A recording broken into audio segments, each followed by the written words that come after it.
అధ్యక్షులు, అలాగే జస్టిస్ సుదర్శన్ రెడ్డి గారు, తులసి గారు, నా చిరకాల మిత్రుడు శ్రీధర్, ఆ స్నేహితులారు. సుదర్శన్ రెడ్డి గారిని అడ్రస్ చేసేటప్పుడు జస్టిస్ సుదర్శన్ రెడ్డి గారు అనడానికి ప్రధాన కారణము జడ్జెస్ అంతా జస్టిసెస్ కాదు. ఈ పుస్తకం చదివితే మీకు తెలుస్తుంది.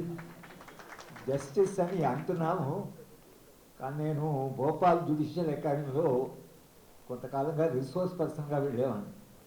అక్కడ హైకోర్టు జడ్జెస్ వాళ్ళు వచ్చేవాళ్ళు. నేను వాళ్ళకి అదే చెప్పాను, జడ్జ్ అంటే సమాజంలో గౌరవం తగ్గింది, కానీ మీ అందరికీ ఇంకా గౌరవం, అందరూ గౌరవిస్తున్నారు మిమ్మల్ని. ఆ గౌరవం మీకు వ్యక్తిగతం కాదు, కానీ న్యాయాన్ని గౌరవించే లక్షణం సమాజానికి ఉంది. కాబట్టి న్యాయం చేసేవాళ్ళు అని ఆ న్యాయానికి ఉన్న గౌరవమే మీకు ఇస్తున్నారు, కానీ సమాజంలో మీకు గౌరవం తగ్గుతుంది అని అనేవాడిని. సరే, రిసోర్స్ పర్సన్ వెళ్తున్నా కాబట్టి ఓ సుప్రీంకోర్టు జడ్జి ఉంటారు ప్రిసైడింగ్. సుప్రీంకోర్టు జడ్జి కూర్చున్నప్పుడు హైకోర్టు జడ్జెస్ ఎక్కువ మాట్లాడారు. సాధ్యమైనంత వరకు చాలా డిసిప్లిన్ పాటిస్తారు. పులకాయస్థ గారి ఈ పుస్తకాన్ని మీరు చదివితే న్యాయ వ్యవస్థ, బహుశా సారు మాట్లాడతారు, ఆయన కూడా చాలా దగ్గరగా న్యాయ వ్యవస్థను చూశారు. ఎమర్జెన్సీ కాలంలో న్యాయ వ్యవస్థ ప్రవర్తించిన తీరు జస్టిస్ షా కమిషన్ రిపోర్ట్లో చాలా వివరంగా వచ్చింది. కానీ మరొకసారి పుస్తకం చదువుతుంటే ఈ రాజ్యాంగాన్ని, రాజ్యాంగ విలువల్ని, న్యాయాన్ని కాపాడడం కొరకని మానవ సమాజము నిరంతరమైనటువంటి అన్వేషణ నుంచి, నిరంతరమైన అనుభవం నుంచి ఒక న్యాయ వ్యవస్థను కూడా, ఒక రాజ్యాంగము, రాజ్యాంగ ప్రమాణాలు, చట్టబద్ధ పాలన, రాజ్యాంగ విలువలు, ఇంకా భారత రాజ్యాంగం అయితే సమాజం ఎటువైపు పోవాలి, ఎలాంటి సమాజ నిర్మాణం జరగాలి అనేది కూడా సాధారణంగా జస్టిస్ సుదర్శన్ గారికి తెలుసు. రాజ్యాంగంలో అధికార పంపిణీ ఉంటుంది, కానీ సమాజం ఎటువైపు పోవాలి, ఎటువంటి సమాజ నిర్మాణం జరగాలి అని రాజ్యానికి ఫిలాసఫీ అనేది సాధారణంగా ఉండదు. It's a legal document. కానీ భారత రాజ్యాంగంలో సమాజం ఎక్కడి దిక్కుపోవాలి అనేది కూడా దాంట్లో రాసింది. డాక్టర్ అంబేద్కర్ గారు directive principles of state policy ప్రవేశపెట్టినప్పుడు చాలామంది అవి జస్టిషబులే కానప్పుడు రాజ్యాంగంలో రాయడం అసలు ఇది అంటే జస్టిషబుల్ కానటువంటి విషయాన్ని రాజ్యాంగంలో రాయకూడదు. ఎందుకంటే రాజ్యాంగంలో రాసిన ప్రతిదానికి ఒక శాంక్టిటీ ఉంటుంది, దానికి జ్యుడిషియరీ ఉంటుంది, కానీ ఇది జ్యుడిషియరీ ఇది తేల్చవలసిన విషయం కాదు అన్నప్పుడు అంబేద్కర్ గారు డైరెక్టివ్ ప్రిన్సిపల్స్ను డిఫెండ్ చేస్తూ ఆయన ఒక మాట ఏమన్నాడంటే, ప్రగతి నిరోధక శక్తులు అధికారంలోకి వస్తే ఈ డైరెక్టివ్ ప్రిన్సిపల్స్ యొక్క ప్రాధాన్యత ఏంటో మీకు అర్థమవుతుంది. అంటే చాలా ప్రాఫిట్ ఆయనకి తెలుసు, రియాక్షనరీ ఫోర్సెస్ కూడా అధికారంలోకి వచ్చే సమయం, ఎందుకంటే ఆయన రెవల్యూషన్ అండ్ కౌంటర్ రెవల్యూషన్ రాశాడు. కాబట్టి దాదాపు ఇప్పుడు మనం ఒక కౌంటర్ రెవల్యూషన్ నుంచి పాస్ అయ్యి ఈ పుస్తకంలో స్పష్టంగా ఇది ఆయన ఎమర్జెన్సీ గురించి చాలా రాశారు. ఎమర్జెన్సీ కాలంలో జైళ్ళు, న్యాయ వ్యవస్థ, రాజకీయ వ్యవస్థ, రాజకీయ నాయకుల ప్రవర్తన, దీన్ని చాలా వివరంగా రాశారు. 1975లో ఏం జరిగిందంటే 25 ఏళ్ల తర్వాత, భారత రాజ్యాంగం అమల్లోకి వచ్చిన 25 ఏళ్ల తర్వాత ఎమర్జెన్సీ రావడం, ఎమర్జెన్సీలో ఏం జరిగింది అనేటువంటి చాలా వివరంగా తాను వ్యక్తిగతంగా కూడా. కానీ చాలా ఆశ్చర్యమైన విషయం ఏంటంటే ఈయన ఇంకొక మనిషిని పట్టుకెళ్ళి త్రిపాఠి అనేటువంటి వ్యక్తిని పట్టుకోవడానికి వచ్చారు. త్రిపాఠి అనే వ్యక్తి బాబు ఈయన పట్టుకుపోయారు. నేను ఆయన కాదు అన్నా కూడా ఆయనను దాదాపు చాలా కాలంగా ఆయన జైల్లో ఉన్నాను. సరే, జైల్లో తనకున్న అనుభవాల్ని, అలాగే తిహారీ జైలు నుంచి ఆయనకు ఆగ్రాకు షిఫ్ట్ చేయడము, తర్వాత ఆ జైళ్ళ పరిస్థితులు, జైల్లో ఉండే వాళ్ళ మనస్తత్వాలు, జైల్లో బీజేపీ వాళ్ళు చాలామంది ఉన్నారు. అటల్ బిహారీ వాజ్పేయి నాడు, మురళీ మనోహర్ చూస్తున్నాడు, దాదాపు టాప్ లీడర్షిప్ అంటున్నారు. వాళ్ళంతా జైలు అనుభవించిన వాళ్ళే. ఒక నరేంద్ర మోడీ జైలు పోలే, కానీ చాలామంది జైలు పోయిన వాళ్ళు ఉన్నారు. తమ అనుభవం రాశారు. అదాని ఆయన అద్వానీ తన జైలు డైరీ రాశాడు. అటల్ బిహారీ వాజ్పేయి కూడా రాశాడు తన జైలు అనుభవాల మీద. అదంతా మర్చిపోయాడు అటల్ బిహారీ వాజ్పేయి. సార్ ఆయన రాసిన దాంట్లో ఒక 6 మంది మహిళలు వాళ్ళు జైల్లో మర్డర్ కేసులో ఏదో వచ్చారు. అది ఒక సెన్సేషన్ కాబట్టి జర్నలిస్టు జైలుకు వెళ్ళడము, వెళ్ళిన వాళ్ళని ఇంటర్వ్యూ చేయడము. ఇంటర్వ్యూ జరిగినప్పుడు ఒక్క స్త్రీ వచ్చి మాట్లాడి మళ్ళీ వెళ్ళి ఇంకో స్త్రీ రావడం. ఎందుకో 6 మంది ఒకేసారి కనిపించడం లేదని నాకు ఒక అనుమానం వచ్చి అడిగితే, మాకు ఒకే మంచి చీర ఉంది కాబట్టి మేము అది ఇంటర్వ్యూ అయిన తర్వాత లోపోతే ఆ చీర మార్చుకొని ఆమె వస్తుంది కాబట్టి 6 మంది ఒకసారి ఇది ఆయన అటల్ బిహారీ వాజ్పేయి తన జైలు రాశాడు. కానీ ప్రధానమంత్రితో మార్పులు చేశారా? జైలు వ్యవస్థను సంస్కరించారా? ఒక మంచి జైల్లో కూడా నేను జైలర్స్ కూడా ఉపన్యాసం ఇచ్చాను. తెలంగాణ జైలర్స్ అంతా ఒక రకంగా నాకు విద్యార్థులు. ఎందుకని నన్ను జైలుకు పోతే తప్పకుండా నాకు మంచి ప్రవర్తన మంచి బిహేవియర్ ఉంటుంది అనుకుంటున్నాను. ఎక్కడైనా గౌరవంగా ట్రీట్ చేస్తాను. నేను జైలర్ చెప్తున్నానంటే యు ఆర్ రిఫార్మర్. అంటే యు ఆర్ ఏ రిఫార్మర్. జైలుకి ఎందుకు వస్తారంటే తప్పు చేసిన వాడిని లేదా క్రైమ్ చేసిన వాళ్ళని ఏదో ఆవేశంలోనో లేదా కంపల్షన్లో చేసిన వాళ్ళని జైలుకి వస్తే రిఫార్మ్ చేసి మంచి మనుషులుగా మళ్ళీ సమాజానికి పడాలి. అది జైలు యొక్క ఫిలాసఫీ. జైలు అంటే అర్థమైందా? అది అసలు నిజానికి జైల్లో ఆ సాలిటరీ కన్ఫైన్మెంట్లో పెట్టారు. ఇవాళ నియన్ సాయిబాబాను కూడా అండాసెల్లో పెట్టారు. కాళ్ళు లేవు, చేతులు ఒక్క చెయ్యి సగమే పనిచేస్తుంది. ఆ మనిషిని తీసుకెళ్ళి అక్కడ జైల్లో పెట్టి విపరీతంగా వేధిస్తున్నారు. నేను సాయిబాబా డిఫెన్స్ కమిటీకి చైర్మన్ ఉన్నాను. జైలర్స్తో మాట్లాడి ఎవరితో మాట్లాడి ఆయన మా మహారాష్ట్ర నాయకుడి దగ్గరికి వెళ్ళి కలిసాం. కిషన్ రెడ్డితో మాట్లాడాం.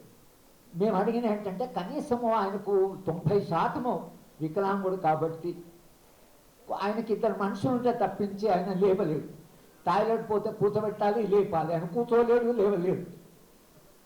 ఆయన ఉత్తరాలు రాస్తున్నాడు. నాకు ఇట్లా పరిస్థితి ఇట్లా ఉంది, వీరేం చేయండి. అందరితో మాట్లాడుతున్నాం, ఉత్తరాలు రాస్తున్నాం, వ్యాసాలు రాస్తున్నాం, కానీ నథింగ్, ఏమీ లేదు. అంత అమానవీయంగా మారుతుంది. బహుశా పురకాయస్తా రాసిన తమ అనుభవం ఏదైతుందో దానికంటే ఇవాళ జైళ్ళు మరింత దిగజారి మరింత అమానవీయంగా మారాయి. ఈ పుస్తకంలో మనకు అది ఒకటి కనిపిస్తుంది. ఎమర్జెన్సీలో జరిగిన మొత్తము రాజ్య స్వభావం, రాజ్యం ఎలా ఇది 25 ఏళ్ల తర్వాత, భారత రాజ్యం అమలు 25 ఏళ్ల తర్వాత ఇది జరిగింది. ఆయన మొదటి చాప్టర్లోనే ఇవాళ ఎమర్జెన్సీ అప్పటి ఎమర్జెన్సీకి మధ్యన పోలుస్తూ రాశాడు. ఆ ఎమర్జెన్సీకి ఎమర్జెన్సీ మనం అంటున్నాం అది డిక్లేర్డ్ ఎమర్జెన్సీ, ఇది అన్డిక్లేర్డ్. ఈ అన్డిక్లేర్డ్ ఎమర్జెన్సీ ఇది చాలా భయంకరమైంది. ఇది దానికంటే భయంకరమైంది. ఇది ఎందుకు భయంకరమైందంటే పైకి అనరు, ఎమర్జెన్సీ అనరు, కానీ ఎమర్జెన్సీ కంటే దుర్మార్గంగా జనాన్ని తీసుకెళ్తున్నారు, లోపల పడేస్తున్నారు. ఈ మధ్యన అప్పటి అన్లాఫుల్ యాక్టివిటీస్ యాక్టు అది ఉన్నా అది ఇప్పుడున్నట్టుగా లేదు. దానికి ఇంకా కొంచెము ఆ యాక్ట్కి కొంచెం డెమోక్రటిక్ స్వభావం అలాను మార్చారు. మార్చిన వాడు చిదంబరము మార్చిన అన్లాఫుల్ యాక్టివిటీస్ని ఈ వీళ్ళు వచ్చి దానికి ఇంకా కొంచెం కొమ్ములు తొడిగి దాని ఒక దుర్మార్గ చట్టంగా చేశారు. ఏ ప్రపంచంలో అంటే ఒక ప్రజాస్వామ్యంలో నమ్మకం ఉన్న వాళ్ళకి, నాగరికతలో నమ్మకం, మానవ సమాజం అభివృద్ధి చెందుతుందని నమ్మకం ఉన్న వాళ్ళందరికీ కూడా ప్రధానంగా న్యాయ వ్యవస్థలో ప్రిజంప్షన్ ఆఫ్ ఇన్నోసెన్స్ అంటే నీ గిల్ట్ ప్రూవ్ అయ్యేదాకా యు ఆర్ ఇన్నోసెన్స్. అని నేను అమెరికాలో ఒక కోర్టుకు వెళితే జైలు కూడా వెళ్ళి అక్కడ జైలు చూద్దాం. కోర్టుకు వెళ్తే విట్నే ఆయన అక్యూజ్డ్ కూర్చోంటున్నాడు కుర్చీలో. నేను అడిగాను మా దగ్గర నిలబెడతారు, మీరు ఎలా కూర్చోబెట్టారంటే అక్యూజ్డే కదా, till guilt is proved he is innocent. ఆయన నిలబెట్టడం పనిష్మెంటే కదా. అంటే కనీసం ఒక ఆలోచన, ఒక విధానము. ఇవాళ మన జైళ్ళ పరిస్థితి, మన మొత్తంగా రాజకీయ వ్యవస్థ ఎలా మారింది. 1975 was a trial. As far as politics and state is a trial. ఆ ట్రయల్లో భారతీయ జనతా పార్టీ చాలా నేర్చుకుంది, ఆర్ఎస్ఎస్ చాలా నేర్చుకున్నారు. ఎమర్జెన్సీ ఇట్లా వెళ్తే ఇట్లా వేస్తే నిలబడదు, కానీ దాన్ని ఎట్లా వేయాలి, దాన్ని ఎట్లా వేస్తే నిలుస్తుంది, సంస్థను ఎట్లా నిర్వీర్యం చేయాలి, సంస్థను ఎట్లా పగలగొట్టాలి, దాన్ని వాటిని కూలగొట్టాలి అనేటువంటిది ఏదైతుందో ఇప్పుడు వాళ్ళు చాలా సిస్టమేటిక్గా చేస్తున్నారు. ఎంత సిస్టమేటిక్గా జరుగుతుందంటే ఆ జైలుకి, ఆ ఎమర్జెన్సీకి, ఈ ఎమర్జెన్సీకి చాలా చాలా తేడా. ఈ పుస్తకము చాలా రెలవెంట్ అని నేను ఎందుకు అనుకుంటున్నానంటే సరైన టైంలో వచ్చింది. ఆ అనుభవం ఒకటి సమాజానికి చెప్పి, అయ్యా ఇప్పుడు జరుగుతున్నది అప్పుడు జరిగింది, కానీ ఇప్పుడు జరుగుతున్నది దానికంటే చాలా తీవ్రంగా, దానికంటే దీని ప్రభావం చాలా దీర్ఘకాలం ఉండబోతుంది. 2024 తర్వాత ఏం జరుగుతుందో మనకు తెలియదు. ఒక సంవత్సరం క్రితం రాహుల్ గాంధీని ఆయన కలవాలి అని చెప్తే వెళ్ళాం, ఒక 5-6 మంది. తర్వాత సుదేష్ రెడ్డి గారు మేము కూడా కలిసాం, కానీ మేము 6 మంది ఉన్నాము. ఆయన రూమ్కు వస్తూనే 20-24 తర్వాత మనందరం జైల్లో కలవాల్సి ఉంటుంది. ఫస్ట్ కావాలి అంటే ఆ లెవెల్లో కూడా వాళ్ళు ఏమనుకుంటే వాళ్ళందరూ చేరుకోవాల్సిందే, అంతకంటే ముందే ఆయన పంపాలనుకున్నారు. అంటే ఇప్పుడు రాబోయే కాలంలో ఏం జరగబోతున్నది, ఎంత ప్రమాదంలో దేశం ఉన్నది. అప్పటి ఎమర్జెన్సీ మేము కూడా ఎమర్జెన్సీలో రోజు వరంగల్లో ఉండేవాడిని. నేను రోజు నన్ను అరెస్ట్ చేస్తారని ఒక రూమరో లేకపోతే ఏదో ఒక వార్త వచ్చేది. మా శ్రీమతి గారు కూడా చెప్పాను, ఎప్పుడు తీసుకుపోతాను, అందరూ పోయారు చాలామంది, మనం కూడా అక్కడ పోవచ్చు, ఇంక మనం ఏం చేసే అక్కడ ప్రయత్నం ఏమి లేదు. కానీ అప్పుడు రేణు కలెక్టర్ గారు ఉంటే నన్ను పిలిచి, సరే ఇది అంతా కొంత మీ మీద కూడా ఉంది, మీరు చిన్న పని చేయండి, నేను ఒక చిన్న పని చెప్తాను మీకు, ఆ పని చేయండి అని చెప్పారు. ఆయన నాకు ఇచ్చిన పని ఏమిటంటే సిమెంట్ స్కేర్సిటీ ఉంది ఎమర్జెన్సీలో, దాంట్లో చాలా బ్లాక్ మార్కెటింగ్ జరుగుతుంది. ఆ సిమెంట్ లైసెన్సింగ్ పవర్ నాకు ఇచ్చాడు. నాకేం తెలుస్తుంటారంటే సిమెంట్ కావాల్సిన వాళ్ళు అందరూ రావడం, అది మీరు డబ్బులని తీసుకోరు కదా, ఆయన చెప్పింది కలెక్టర్ మీరు డబ్బులని, మా ఇంటి ముందర పెద్ద క్యూ సిమెంట్ కావాలి. నాకు నేను ఆయన పోయి చెప్పాను, నాకేం తెలుస్తుంది సార్, వాళ్ళు వచ్చిన వాళ్ళు కావాలంటున్నారు, మీకు అవసరమా లేదా, నాకు ఇన్వెస్టిగేషన్ ఏంటి ఇది, మీరు ఏదో మా ఇంటెన్షన్ నన్ను పట్టుకపోవద్దని చేశారు, కానీ నేను ఈ పని చేయలేదు, 2 నెలల తర్వాత వదిలేశాను. అక్కడక్కడ అడ్మినిస్ట్రేటర్సు, కలెక్టర్సు లాంటి వాళ్ళు, వీళ్ళు మంచి టీచర్సు, రెప్యుటేషన్ ఉంది, వ్యక్తిగత నిజాయితీ ఉంది, వీళ్ళని కూడా ఆయన తీసుకోవడం కొంత మానవీయ లక్షణాలు ఉంటే అడ్మినిస్ట్రేషన్ ఉంది. శంకర్ గారు ఉన్నారు, కేఆర్ వేణుగోపాల్ ఉన్నారు, ఎంఆర్ పాయ్ ఉన్నారు, యుగంధర్ గారు ఉన్నారు, ఎఫ్ కృష్ణన్ ఉన్నాడు. అంటే అడ్మినిస్ట్రేట్ కాబట్టి తెలంగాణ ఆంధ్రప్రదేశ్లో మిస్టర్ గాంధీ గెలిచింది ఈ అడ్మినిస్ట్రేషన్ వల్లనే. ఈ అడ్మినిస్ట్రేషన్ చేస్తే అబ్యూస్ పవర్ కాకుండా సాధారణమైనంత వరకు వెల్ఫేర్ ప్రోగ్రామ్స్ని ఇంప్లిమెంట్ చేయడానికి ప్రయత్నం చేస్తే ఆమె గెలిచింది. కానీ దేశవ్యాప్తంగా జరిగిన ఎమర్జెన్సీలో ఎంతమంది అమాయకులు వాళ్ళని తీసుకుపోయి జైల్లో వేశారు. అప్పుడు ఆ అనుభవం, సమకాలీన అనుభవం ఏమిటంటే దాని గురించి కొంత రాశాడు, కానీ సమకాలీన అనుభవం ఏమిటంటే మీకేమి రీజన్ చెప్పుకోవాల్సిన అవసరం లేదు, కారణం చెప్పవలసింది. న్యాయ వ్యవస్థ తిరిగిపోతే అప్పటి న్యాయ వ్యవస్థ కంటే ఇప్పుడు సార్ ఇక్కడ ఉన్నారు, అట్లా మాట్లాడము భావ్యమా కాదంటే సారు కూడా వ్యవస్థ మీద కొంత క్రిటికల్ వ్యూ ఉంది. కాబట్టి ఆ మొత్తము ప్రవర్తన చూస్తే ఎంత అంటే వాళ్ళ దగ్గరికి పోతే కేసు వినకుండా, కేసును సరిగా లేదు, ఇది జైల్లో ఉండవలసిందే, ఎందుకు వేసారు జైల్లో, కారణం ఏంటి, మేము ఇది ఎంటర్టైన్ చేయలేము, అన్లాఫుల్ యాక్టివిటీస్ కింద. నిజానికి supreme court should have struck down unlawful act. If constitution is valid, రాజ్యాంగానికి శాంతిటీ ఉంటే అన్లాఫుల్ యాక్టివిటీస్ దాంట్లో ఉండడానికి వీలే లేదు. It's totally unconstitutional. ఎందుకంటే వ్యక్తిని ఏ కారణం లేకుండా పట్టుకుపోయి మేము 6 నెలలు జైల్లో పెట్టవచ్చు. 6 నెలలు ఏ కారణం చెప్పుకున్నాం, ఏ స్టేట్ ముందర ప్రొడ్యూస్ చేయకుండా. భీమా కోరిన వల్ల 5 ఏళ్ళు అయింది. మీరు అన్లాఫుల్ యాక్టివిటీ యాక్ట్ పెట్టారంటే శిక్ష పడ్డట్లే, ఇంకా శిక్ష తర్వాత శిక్ష పడ్డట్లే. 6 నెలలు అయితే శిక్ష, తర్వాత వాడు తీసుకుపోతారు. వీళ్ళు 5 ఏళ్ళు అయింది. 5 ఏళ్ళు అయింది, అడిగేవాళ్ళు లేడు, కోర్టు అడగదు, ట్రయల్ ఎందుకు స్టార్ట్ కాదు. ఎవరు వెళ్తే అప్పుడప్పుడు ఎవరు కొందరికి బెయిల్ ఇస్తున్నారు. అంటే ఈ మార్పుని పురకాయస్థ గారి పుస్తకం చదివితే మీకు వచ్చే అనుభవం ఏంటంటే 50 ఏళ్ల క్రితం ఎమర్జెన్సీ, సమకాలీన సమాజంలో జరుగుతున్నటువంటి ఈ మొత్తం నిర్బంధం ఏదైతుందో దాని మీద మనకు ఒక అవగాహన వస్తుంది. ఇది ఒక చారిత్రకంగా ఇట్స్ ఎ రికార్డ్, ఒక చరిత్ర recording. It's also history, political history of India. అప్పుడేం జరిగింది, ఇప్పుడేం జరిగింది, ఈ 50 ఏళ్లలో ఏం మార్పులు వచ్చాయి, ఈ 50 ఏళ్ళు వచ్చిన మార్పులు ఎందుకు వచ్చాయని సరే మా పొలిటికల్ ఎకానమీలో మేము క్లాస్ రూమ్లో దానికి మొత్తం ఫుల్ లెంత్ మాకు కోర్సే ఉంటుంది. పొలిటికల్ ఎకానమీ, దేశ రాజ్య వ్యవస్థ ఎలా మారింది, రాజ్యం ఎలా మారింది, రాజ్య స్వభావం ఎలా మారింది, ఎందుకు రాజ్యం ఎలా మారింది, అవేమో మేము కాజల్ రిలేషన్ వెళ్ళి క్లాస్లో చెప్తాం. కానీ మొత్తంగా మారింది. మార్పు ఏదైతే వచ్చిందో 75 ఏళ్ల తర్వాత ప్రజాస్వామ్యం బలపడే బదులు, దాని పునాదులు ఇంకా బలపడే బదులు, మరింత స్వేచ్ఛగా జీవించే సమాజం వచ్చే బదులు ఎక్కడో దేశ వ్యవస్థ మొత్తంగా ఒక దారి తప్పింది. ఆ దారి తప్పిన దారిలో అది పోతూనే ఉంది. అట్లాంటప్పుడు మళ్ళీ ఒకసారి 75 ఏళ్ల ప్రజాస్వామ్య చరిత్రను చదువుకోవడం, ఆ చదువుకున్నప్పుడు నిజానికి ఇటువంటి పుస్తకాలు మనకు చాలా ప్రయోజనం ఉంటాయి.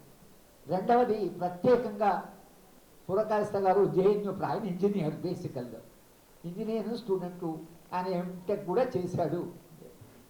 అది జైలు నుంచి పోయి ఇంటర్వ్యూ, అలహాబాద్లో ఆయనకి ఇంటర్వ్యూ జరిగింది, జైల్లోనే ఇంటర్వ్యూ జరిగింది, అదొక అనుభవం. కానీ జవహర్లాల్ నెహ్రూ యూనివర్సిటీ ఆయన రాసిన ఇవాళ ఎమర్జెన్సీలో ఏం జరిగింది, ఇవాళ జేఎన్యూలో ఏం జరుగుతుందంటే మీరు ఊహించలేరు. మీరంటే మనం ఊహించలేము. ఎమర్జెన్సీలో అంటే ఎవ్వరికి తెలియకుండా, హెడ్ ఆఫ్ ది డిపార్ట్మెంట్ లేకుండా, డీన్ లేకుండా మొత్తం యాక్ట్కి వ్యతిరేకంగా 80 మంది ఫ్యాకల్టీని రిక్రూట్ చేశారు. 80 మంది ఫ్యాకల్టీ వాళ్ళకి సంబంధించిన భావజాలం ఉన్న వాళ్ళని రిక్రూట్ చేసేసారు. అంటే మొత్తం జేఎన్యూ నిండా ఒక భావజాలాన్ని చెందిన వాళ్ళందరూ రిక్రూట్ చేసుకున్నారు. ఇప్పుడు ఏం చేయడానికి లేదు, వాళ్ళని తీసేయాలా ఉంచా. అదిగో ఇప్పుడున్న పార్టీ అధికారంలో కొనసాగితే రేపు రాబోయే అందరూ జేఎన్యూలు ఏమంటే 20 ఏళ్ల తర్వాత జేఎన్యూ, ఇప్పుడు ఇంకా పాతకాలం ప్రొఫెసర్ కొంత ఉన్నారు, కానీ ఇంకా 20 ఏళ్ల తర్వాత జేఎన్యూ వాడు అసలు నిజానికి సుబ్రహ్మణ్య స్వామిని వైస్ ఛాన్సలర్ చేస్తారు జేఎన్యూ కంటే. ఆయన ఎవరో టీవీ ఛానల్ ఇంటర్వ్యూ చేసింది, మీరు జేఎన్యూ వైస్ ఛాన్సలర్ అవుతారంటే ఏం చేస్తారంటే నేను మూసేస్తా అని చెప్పాడు. అంటే వైస్ ఛాన్సలర్ అంటాడు, నేను మూసేస్తా అని చెప్పాడు. అంటే జేఎన్యూ పట్ల ప్రచారం. ఒక ఎంపీ ఉత్తరప్రదేశ్ నుంచి అక్కడ అన్ని కండోమ్స్ ఉంటాయని, బీర్ బాటిల్స్ ఉంటాయని, విస్కీ బాటిల్స్ ఉంటాయని, ఇట్లా ఆయన ఒక పత్రికలో ఆయన ఒక ఇంటర్వ్యూలో చెప్పాడు. జేఎన్యూ నిండా అంత ఇది, అక్కడేం విలువలు లేవు, నైతిక విలువలు లేవు. ఇది ఒక ప్రచారం బయట జరిగింది జేఎన్యూ మీద. ఎమర్జెన్సీలో ఇలా జరగలేదు, ఎమర్జెన్సీలో బయట ప్రచారం జరగలేదు. కానీ ఇప్పుడు జేఎన్యూలో జరుగుతున్నాయంటే మా అబ్బాయి కూడా అక్కడ పనిచేస్తున్నాడు కాబట్టి అప్పుడు సరే కొందరు ప్రొఫెసర్ను పట్టుకుపోవచ్చు, కొందరిని అరెస్ట్ చేయొచ్చు, అది వేరే. ఇప్పుడు అట్లా కాదు. ఇప్పుడు మీకు అరెస్ట్ చేయడం అట్లా కాదు, గుండాలు వస్తున్నారు. స్టేట్ ఏ ప్రొఫెసర్ మీద రాజ్యానికి కోపం ఉందో వాళ్ళ నుంచి కొడుతున్నారు, వాళ్ళు ఎక్కడైనా బయటపోతే ఇల్లు దోపిడీ చేస్తున్నారు. సెక్యూరిటీ ఉంది, సెక్యూరిటీ ఉన్న ప్రతి ప్రొఫెసర్ ఇదే టార్గెట్. అంటే ఎవరు ప్రత్యేకంగా రాజ్యము యొక్క దృష్టిలో తమకు వ్యతిరేకము, తమ భావజాలకు వ్యతిరేకం అన్న ప్రొఫెసర్స్ని అరెస్ట్ చేయడం లేదు, కోర్టుకు తీసుకెళ్ళడం లేదు. ఎమర్జెన్సీలో కనీసం అరెస్ట్ చేసేవాళ్ళు. ఇప్పుడు అట్ట కాదు, స్టార్క్ గ్రూపర్స్ అంటాం, హిట్లరు స్టార్క్ గ్రూపర్స్ లాగా ఒక గ్రూప్ రావడము, విపరీతమైన దొంగతనాలు జరుగుతున్నాయి జేఎన్యూలు. ప్రతి ప్రొఫెసర్ భయమే, ఎప్పుడు వచ్చేవాడు దొంగతనం చేస్తుంది. అంటే ఎట్లా మారింది స్వభావం. ఇక వాళ్ళ దగ్గర లెక్చర్స్ జరిగేది, సరే ఎమర్జెన్సీలో జరగలేదు. కానీ నేను దాదాపు పోస్ట్ డిన్నర్ లెక్చర్స్ ఎన్ని ఇచ్చానో నాకు తెలియదు. నేను ఢిల్లీలో ఉన్నంటే వచ్చేసేవాడు, డిన్నర్ అవుతున్నా 9 గంటలకు లెక్చర్ అయితే అది 12 గంటల దాకా చర్చ జరిగేది. జేఎన్యూ మేము కొంత డబ్బులు ఇవ్వడానికి యూజీసీ నుంచి కమిటీలో వెళ్ళాం. అక్కడ వైస్ ఛాన్సలర్ గారు ఒక ఇంట్రెస్టింగ్ చెప్పండి, జేఎన్యూ ఇది ఆర్గ్యుమెంటేటివ్, అమర్ సింగ్ చెప్పిన ఆర్గ్యుమెంటేటివ్ కదా. ఓసారి దొంగతనం జరిగిందండి. దొంగతనం జరిగితే దొంగను పట్టుకున్నారు, పిల్లలే పట్టుకున్నారు. దొంగను అక్కడ కూర్చోబెట్టి దొంగతనం ఎందుకు వచ్చింది, ఎక్కడి నుంచి వచ్చింది, దాని ఆరిజిన్ ఏమిటి, ప్రైవేట్ ప్రాపర్టీ ఎలా వచ్చింది, దీని మీద చర్చలు 3 గంటలు 4 గంటలు. దొంగ అన్నట నన్ను పోలీసులకు అప్పచెప్పాడు బాబు, ఈ భరించినది ఎంత సేపు చర్చిస్తారు దొంగతనం గురించి అని వైస్ ఛాన్సలర్ గారు చెప్తూ, మా దగ్గర ఏది జరిగినా దాని లోటుకు వెళ్ళి చర్చిస్తారు. గంటల తరబడి చర్చ. రాత్రి 1 గంటకి 2 గంటలకి సోక్రటీసు అటువంటి జవహర్లాల్ యూనివర్సిటీ వాళ్ళు ఎవరు మాట్లాడట్లేదు. 10 ఏళ్ళైంది వాడు. మళ్ళీ నన్ను పిలవడం కానీ పిలిచే ధైర్యం కానీ ఎవ్వరికి లేదు. జవహర్లాల్ నెహ్రూ యూనివర్సిటీ అనుభవం పురకాయస్తే ఇది రాశాడు. తన అనుభవం తాను ఎట్లా అసలు ఆ రోజులో చర్చించేవాళ్ళు, తాను ఎట్లా ఎడ్యుకేట్ అయ్యాడు, తాను పొలిటికల్గా ఎట్లా కాన్సన్ట్రేట్ అయ్యాడు. సీతారాం యాచూరి వాళ్ళు అప్పుడు ఆయన స్టూడెంట్ ప్రెసిడెంట్ ఈయన ఉన్నప్పుడు వాళ్ళంతా ఎట్లా ట్రైనింగ్ అయ్యారు. తులసి గారు చెప్పారు, స్టూడెంట్ పాలిటిక్స్ ఉంటేనే దాని నుంచి ఒక రాజకీయ నాయకత్వం వస్తుంది. కనుక ఆ జేఎన్యూ అనుభవం చూసినా కూడా మీకు చాలా స్పష్టంగా ఒకటి రాజ్య స్వభావం మారింది, రెండవది ఇన్స్టిట్యూషన్స్ కూడా of all the things sir. Hyderabad యూనివర్సిటీలో నేను 25 ఏళ్ళు పనిచేశాను. నేను హెడ్ ఉన్నాను, డీన్ ఉన్నాను, వైస్ ఛాన్సలర్ ఉన్నాను, కొంతకాలం యాక్టింగ్ వైస్. ఎస్ఎఫ్ఐ పిల్లలు ఒక లెక్చర్ ఆర్గనైజ్ చేశారు, future of Indian democracy. University మొత్తం షాపింగ్ కాంప్లెక్స్ మూసేశారు, గేట్లన్నీ మూసేశారు, పెద్ద గడి దగ్గర పోలీసులను పెట్టారు. నేను వస్తున్నాను దేని మీద, ఫ్యూచర్ ఆఫ్ డెమోక్రసీ మీద.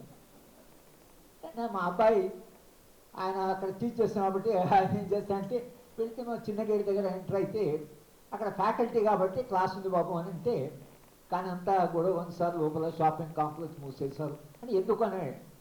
ఎందుకనంటే ఏదో ప్రొఫెసర్ హరిగోపాల్ వస్తున్నారట, మొత్తంగా లోపల చాలా టెన్షన్ ఉంది, అంత యూనివర్సిటీ అంతా గందరగోళం. నేనెప్పుడు అంత గుర్తుపట్టలేదు కనుక మేము వెళ్తే అక్కడ మైక్ ఉంది, పిల్లలందరూ చాలా మంది కూర్చోన్నారు. మాట్లాడబోయేందుకు రిజిస్ట్రార్ గారు పిఆర్ఓ వచ్చి, సార్ ఇక్కడ మాట్లాడదు సార్, యూనివర్సిటీ లేదు సార్, వైస్ ఛాన్సలర్ ఊళ్ళో లేదు సార్, ఏది చెప్పి ఇది ఏంటి అసలు, ఇది యూనివర్సిటీ, ఇది ఏమసలు, ఇది హైదరాబాద్ యూనివర్సిటీ, ఏమైంది అసలు మీకు, కూర్చోండి అసలు ఏం మాట్లాడదు మీరండి. లేదు సార్ కష్టం సార్.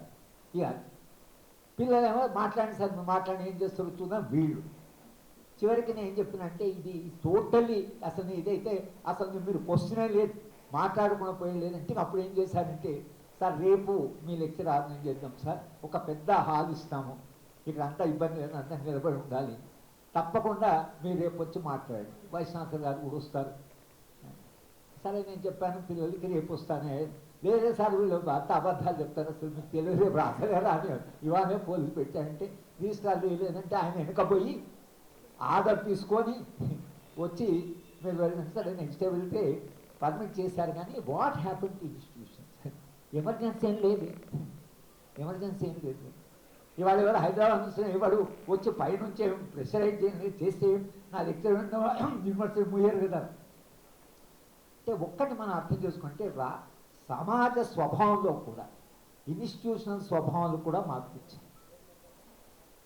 ఇన్స్టిట్యూషనల్ స్వభావంలో ఎవరో వీళ్ళని ప్రెషరైజ్ చేయడం ఒకటి, కానీ వాళ్ళంతగా వాళ్ళే ఎమర్జెన్సీలో అదే చేశారు, వాళ్ళంతగా వాళ్ళే. ఇప్పుడు ఇందిరాగాంధీ ప్రతిదీ సూపర్వైజ్ చేస్తుందా, కానీ నువ్వే దాన్ని ఫీల్ అయ్యి దానికంటే ఎక్కువ ఫీల్ అయ్యి మీరే అసలు ఇన్స్టిట్యూషన్ యొక్క అటానమీని సరెండర్ చేస్తే ఎట్లా మన ఈ సమాజాన్ని అర్థం చేసుకో. ఆ ప్రశ్న మీరు పురకాయస్త గారి పుస్తకం చదివితే మీకు తప్పకుండా ఈ ప్రశ్న వస్తుంది, ఏమైంది మన ఇన్స్టిట్యూషన్స్కి, ఏమైంది మొత్తం వ్యవస్థకి, ఏమైంది బ్యూరోక్రసీకి, ఏమైంది రాజకీయ నాయకులకి, వాట్ హ్యాపెండ్ అంటే ఈ మొత్తము వ్యవస్థలో వచ్చిన మార్పు ఏదైతుందో, సరే దానికి ఎకనామిక్ కాజెస్ ఉన్నాయి, ఒక న్యూ లిబరల్ మోడల్ వచ్చింది, ఆ మోడల్ అన్ని అసమానతలను పెంచుతుంది. ఆ అసమానతలు మేనేజ్ చేయాలంటే మీకు రిప్రెషన్ కావాలి. రిప్రెషన్ కావాలంటే ఇప్పటికప్పటికి తేడా ఏమిటంటే, ఇప్పుడు సమాజంలోనే సమాజ స్వభావంలోనే దాని భావజాలంలో దాని ఆలోచన విధానంలోనే వాళ్ళు చాలా ప్రభావం వేయగలిగారు. మనం ఏం చేస్తున్నాం, మనం ఏం చేయాలి, ఏం చేయగలం అనేటువంటి ప్రశ్న మన ముందుంది. దీనికి వామపక్ష పార్టీలు నిజానికి జేఎన్యూ చాలా కాలంగా వామపక్ష భావజాలంలో ఎదిగింది. అక్కడ నుంచి అఫ్కోర్స్ లిబరల్స్ కూడా వచ్చారు. ఇవాళ 2 మినిస్టర్స్ ఉన్నారు, ఎక్స్టర్నల్ అఫేర్స్ ఫైనాన్స్, వాళ్ళు కూడా జేఎన్యూ ఆర్మీలో ఉన్నారు, జర్నలిజంలో ఉన్నారు, దేశం నిండా జేఎన్యూ ప్రోడక్ట్స్ ఉన్నారు. అటువంటి యూనివర్సిటీ అది కొలాప్స్ అయిపోయింది. ఒక్క యూనివర్సిటీ కాదు, అన్ని యూనివర్సిటీస్ 75 సెంట్రల్ యూనివర్సిటీస్ ఇవాళ ఒకరిని పిలిచి లెక్చర్ పెట్టడానికి వీల్లేదు. This is the condition. Emergency ఏం లేదు. ఈ ఎమర్జెన్సీ ఎక్కడి నుంచి ఇంపోజ్ అవుతుందంటే వాళ్ళకో గ్రూప్స్ ఉన్నాయి, హైలీ ఇండాక్టినేటెడ్, బాగా భావజాలం బుర్రలో ఎక్కించారు, చాలా ట్రైనింగ్ ఇచ్చారు వాళ్ళు. ఎక్కడికక్కడ వాచింగ్ సర్వేలెన్స్ లాగానే. ఒక టెక్నాలజికల్ సర్వేలెన్స్ ఉంటే వీళ్ళు ఎవరు పిలుస్తున్నారంటే ఇమీడియట్ వైస్ ఛాన్సలర్ తరపున ఎందుకు పిలుస్తున్నారు, ఎవరు పిలుస్తున్నారు, మేము మినిస్టర్కి చెప్తాం, మేము ఫోన్ చేస్తాం, మేము చీఫ్ మినిస్టర్ చెప్తాం. వైస్ ఛాన్సలర్కి భయం. అది యూనివర్సిటీ, ఇది అటానమస్ యూనివర్సిటీ, దీనికి స్వతంత్రం, స్వేచ్ఛ, ఇక్కడ స్వేచ్ఛగా డిబేట్ జరగాలి, అసలు యూనివర్సిటీ పర్పసే అది అని వీళ్ళు చెప్పాలి కదా వైస్ ఛాన్సలర్ అనేవాడు. రాహుల్ గాంధీని రానివేలు ఉస్మాన్ చూసి నేను ఆర్టికల్ రాశాను, ఎందుకు రానివేలు రాహుల్ గాంధీ. ఇవాళ రాహుల్ గాంధీ వస్తే వైస్ ఛాన్సలర్ వచ్చి తీసుకుపోతాడు, ఎందుకంటే కాంగ్రెస్ పార్టీ గెలిచి. డిసెంట్ వినడానికి సిద్ధంగా లేకుండా Osman Shri vice chancellor political science party, లేదు సార్ మాకు ఎగ్జిక్యూటివ్ కౌన్సిల్ డిసిషన్ ఉంది. నాకు తెలిసిన వాడే నాకు స్టూడెంట్ లాగా, ఏంటా ఎందుకు ఆపామంటే ఎగ్జిక్యూటివ్ కౌన్సిల్ డిసిషన్ తీసుకుంది, ఎవరిని బయట వాళ్ళని మనం పిలవకూడదు. ఎందుకు తీసుకున్నారు బయట వాళ్ళని పిలవకూడదు అని ఎందుకు తీసుకున్నారు డిసిషన్? రాజకీయ నాయకులు పిలవద్దన్నారు. రాజకీయ నాయకులు they are running the system కదా. నువ్వు మొన్న రేవంత్ రెడ్డిని రానివ్వలేదు, ఇవాళ నువ్వు రేవంత్ రెడ్డి పోతే పూలహారాలు వేసి నువ్వు రెడ్ కార్డు ఏంటి అసలు? నిన్న ఆయన పనికిరాడు, వాళ్ళు ఆయన పనికొస్తాడా? పవర్ ఉంటే పనికొస్తాడు, పవర్ లేకపోతే పనికిరాడా? ఈ మార్పు ఏదైతే వచ్చిందో ఇది మొత్తంగా సరే. తులసి గారు జర్నలిజం గురించి చెప్పవలసిన అవసరం లేదు. జర్నలిజం టెరిబుల్, జర్నలిజం మార్పు వచ్చింది. ఇంకా ఏదో తెలంగాణలో ఒకటి రెండు పేపర్లు ఇంకా పబ్లిష్ చేస్తున్నాయి, కానీ అసలు మొత్తం మీడియా ఆయన మీరు ఆ రిపబ్లిక్ ఛానల్ చూస్తే ఆయన ఎవరి హిమ్సెల్ఫ్ ఇస్ ఎ ఫ్యాసిస్ట్. ఆ ఫ్యాసిజం ఆయనకు అసలు ఎట్లా మనిషి మాట్లాడతారు, ఎట్లా సైలెన్స్ చేస్తారు. 3 సార్లు వెళ్ళాను నేను రిపబ్లిక్ ఛానల్ వాళ్ళు పిలిచి, రెండోసారి పిలిచి మూడోసారి నేను మారాను సార్. అసలు ఆయన ఎవరో ఫోన్ చేసిన, లేదు సార్ మీ మిషన్ అట్లా ప్రైవేట్ ఆయన నాతో మిస్బిహేవ్ చేయలేదు, కానీ ఆ పోలీస్ ఆఫీసర్ని పెట్టాడు నాతో చర్చించడానికి. ఆయన ఏదో మాట్లాడుతున్నాడు, అయితే నీకు రూల్ ఆఫ్ లా ముండా ఉంది కదా, నీకు రాజ్యాంగం ఉంది కదా, నీకు చట్టబద్ధ, నీకు యూనిఫామ్ ఎవరు ఇచ్చారు, నీకు యూనిఫామ్ నీకు ఎవరు ఇచ్చారు, వెపన్ నీకు ఎవరు ఇచ్చారు అని సార్ నేను I told him on the debate. అమెరికాలో సివిల్ వార్ తర్వాత రాజ్యాంగాన్ని రాసుకుంటున్నప్పుడు వాళ్ళ దగ్గర ఉండే ఆయుధాలను వాళ్ళు సరెండర్ చేయలేదు. సరెండర్ చేయకపోవడమే కాకుండా right to bear the weapon అని వాళ్ళ ఫండమెంటల్ రైట్స్లో చాప్టర్ రాసి పెట్టుకున్నారు. ప్రతి అమెరికన్ వాడి దగ్గర ఒక తుపాకీ కలుపుకునే హక్కు ఉంది వాడికి. మనము మన దేశంలో మన ఆయుధాలు వాళ్ళకి సరెండర్ చేసి మొత్తం స్టేట్కే మొనోపలి ఇచ్చి మనం నిరాయుధలమై వాళ్ళ పూర్తి నమ్మకంతో వాళ్ళకు మనము ఆ లా ప్రకారం నడుచుకుంటారు అని మనము విశ్వసించే వాళ్ళకు అధికారం ఇస్తే, ఆ ఆయుధాన్ని వాళ్ళు నిరంతరంగా నిరుపయోగించేస్తే వాట్ హ్యాపెన్స్ టు సొసైటీ? ఇది ప్రధానంగా మన ముందు ఉండేటువంటి సమస్య. కనుక నన్ను ఒకరోజు పోలీస్ స్టేషన్లో పెట్టారు మా విద్యా ఉద్యమంలో. నా సర్కిల్ ఇన్స్పెక్టర్ని అడిగింది, ఎందుకని అసలు మా విద్యా ఉద్యమం 30 మందివి, ఓ చిన్న ప్రొసెషను, విద్య అందరికీ హక్కు కావాలంటున్నాం అంటే ఆయన చెప్తున్నాడు, మీరే మాకు సరిగ్గా చదువు చెప్పలేదు సార్. మీకు సరిగ్గా చదువు చెప్పబడినా నేను అంటే చెప్తే హ్యూమన్ రైట్స్ కదా అంటే పైనుంచి మాకేమో సార్ మాకు ఆ పవరు పైనుంచి ఇన్స్ట్రక్షన్స్ వస్తాయి. అంటే ఈ మొత్తము మారుతున్న వ్యవస్థని మనం ఎట్లా అర్థం చేసుకోవాలి, ఏం చెయ్యాలి, ఎలాంటి మార్పు రావాలి, అది మొత్తంగా ఇవాళ పురకాయిస్తా మన ముందు ఈ పుస్తకం రాసి కొన్ని ఫండమెంటల్ క్వశ్చన్స్ మన ముందు ఉంచాడు. ఈ ఫండమెంటల్ క్వశ్చన్స్ ఆయన రేస్ చేశాడు. ఆయన జీవిత అనుభవం దాదాపు ఇది ఆత్మకథలా కూడా ఉంది. చాలా రీడబుల్, హై రీడబిలిటీ పుస్తకానికి. చదువుతుంటే మీరు ఒక నవల చదివినట్లుగానే ఉంది, కానీ ఒక కాంప్లెక్స్ అనాలిసిస్ ఎక్కడ లేదు. కనుక ఈ పుస్తకం ఇప్పుడున్న సమయంలో ఇది ఎలా మారుతుందో మనకు తెలియదు, కానీ సమకాలీన సమాజంలో మనము ఏ అనుభవాన్ని అయితే అనుభవం ద్వారా ప్రయాణం చేస్తున్నామో దాన్ని అర్థం చేసుకోవడానికి, మన సమాజము మన రాజ్యం ఎలా మారిందో దాన్ని అర్థం చేసుకోవడానికి ఈ పుస్తకము చాలా ప్రయోజనంగా ఉంటుంది. చాలా టైమ్లీగా పబ్లిష్ చేశారు. అందరూ కూడా ఈ పుస్తకాన్ని చదివితే మనకు ఒక ఇన్సైట్ వస్తుంది అనేటువంటి ఒక విషయం చెప్తూ నాకు అవకాశం ఇచ్చి మాట్లాడడానికి నన్ను పిలిచినందుకు ఆర్గనైజర్కి థ్యాంక్స్ చెప్తూ సరే.